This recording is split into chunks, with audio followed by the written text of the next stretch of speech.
When we were prepping for this episode, you did describe him to me as, I think it was arguably the most European of coaches. And obviously European in this sense is being used as a cipher for something bigger.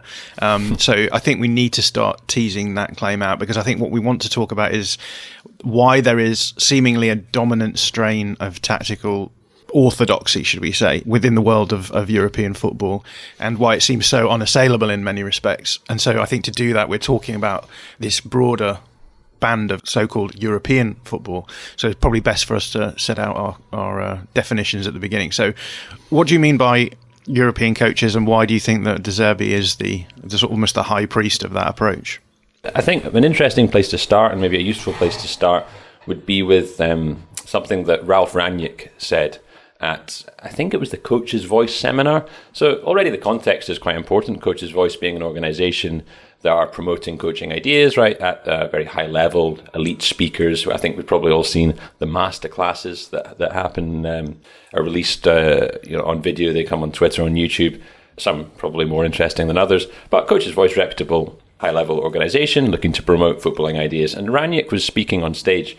And he was speaking about, and you can find the clip fairly easily, I can tweet it out as well, and he's giving his opinion on what it is a coach has to do. What is the role of the coach? A very fundamental thing. And I'm going to paraphrase him here because I can't remember exactly what he said. But he says something like, along the lines of, it's the job, it doesn't matter who you are, if it's Guardiola, if it's Klopp, if it's whoever you are, the role of the coach, or even a lower level coach, the role of the coach is to have a very clear, distinct idea of how they want the team to play, and to then, and he says this actually, he says to almost have a video playback in their mind of how the football is happening, have this very clear idea, and then to go and bring this into life in whichever environment they are. So it's this idea that the coach should have this abstract mental image constructed in their own minds, in their heads, of how they want to play the game. And this is called game model, would probably be a common way that this is understood in coaching parlance. Once the coach has constructed their game model, their version of how football should look, they will then carry that with them like a tool. It's a piece of technology, it becomes a technology. And then they will arrive in whichever environment or locale they may find themselves, and they will impose this model, this structure, this set of rules and guidelines and schemas onto the environment where they arrive. So for a practical example, we could look at someone like Conte, De Zerbi as well. And what you find is, let's take Conte, whether it's Juventus or Inter, Chelsea, now Spurs, there's a distinct style of his play, because Conte has constructed a version of football in his mind, which he then takes with him as a tool. And whenever he arrives in Milan or Turin or London, he imposes the structure onto the football environment, and then ensures through his own methods that the players learn that system and execute those actions on the pitch. If they don't, that he will for sure try to coach them better how to do it. And if they ultimately can't, then he will replace them with another one. So this is what I'm proposing to you, that is a Eurocentric style of coaching. Why is it Eurocentric?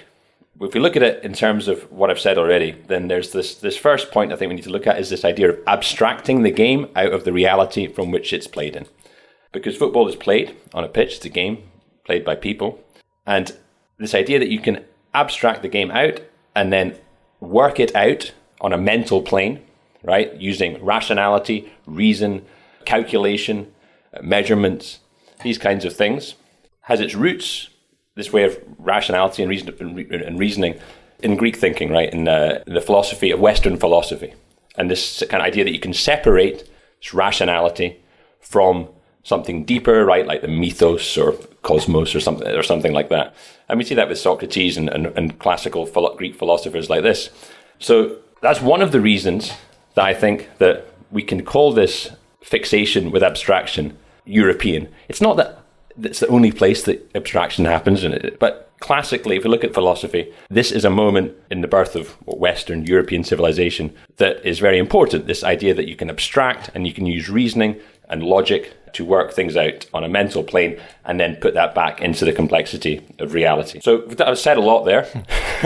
And in some sense, the first proposal is that this idea of abstracting the game out from the reality which it is played in and then conducting almost experiments on a mental level, working things out, is in some sense inherently European. There's other aspects to this that we can obviously get into in terms of the imposition, and I think that's something that is fairly universal in our idea of what tactics is, right? It's like we think of them up in our head and then we go and try them out, whether it's on Football Manager or whatever it is. I use it as well on the tactics board and when I'm coaching on this kind of like flat plane. I'm going to, or for the salt and pepper shakers on the table, right? I'm going to move, there's the space, he can go there, he can go there, he can go there. Cool, we've got a plan, let's go try it out. Usually it doesn't work when you try it out because reality is a bit more messy, but this is the idea, this abstraction and construction, refinement, and then imposition of the mental representation of reality is in some sense a European process. Before we get on to sort of teasing that out a little bit more, let's just have a think about what the alternative approach might be then, just in a theoretical sense. So you're proposing that actually there are non-European approaches to football tactics which approach the game in what way? Well, so and to think about this then, what I've just described, I think would be, again, to speak and use a philosophical term, is idealistic, right? From inside the mind, we are then moving this idea out into reality and spreading the idea that we've constructed in our own minds.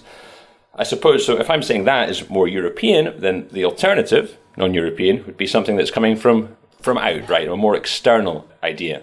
So is there a way that we can actually appreciate the structures that are formed and patterns that are formed in reality itself, in the external environment, and let them have a larger role to play than simply imposing our idea from in to out onto the environment? Is there a method, a way of thinking, a way of conceptualizing of tactics that doesn't prioritize that idealistic imposition so much, which actually allows space for creativity, patterns, structures, forms to come in from the outside and inform our playing style, the way we are going to approach football? And it's not to say that you must relinquish completely any kind of imposition and just stand around while reality happens, but is there a way that we can allow more in from the outside rather than just this individual imposition? So I would suggest that allowing an appreciation of the creativity, of the